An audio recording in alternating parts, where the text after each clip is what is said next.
Seorang pemuda sedang mempertontonkan trik mengubah arak menjadi es di atas meja, membuat para penonton bersorak kagum. Namun, seorang kakek di dekat situ justru tersenyum meremehkan. Ternyata kakek tersebut bernama kakek Lin. Ketika ditanya apakah ia juga bisa melakukan trik itu, ia menjawab bahwa itu hanyalah permainan masa kecil. Kini ia sudah menguasai trik-trik sejati.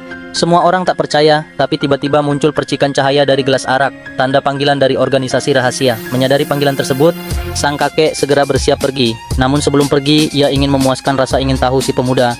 Ia menunjukkan kunci dewa, trik legendaris. Ia menggali sedikit tanah dan mengeluarkan seutas tali yang menjulang ke langit dengan kecepatan luar biasa. Semua orang terpukau. Kakek Lin lalu menggosok tangan dan menciptakan asap yang naik mengikuti tali. Ia naik ke atas tali sambil berkata bahwa hanya yang memiliki kemampuan sejati yang bisa melanjutkan. Setelah itu, ia meloncat ke langit dan menghilang. Pemuda itu mencoba mengikuti, namun ketika tali jatuh kembali ke tanah, yang terlihat hanya boneka jerami.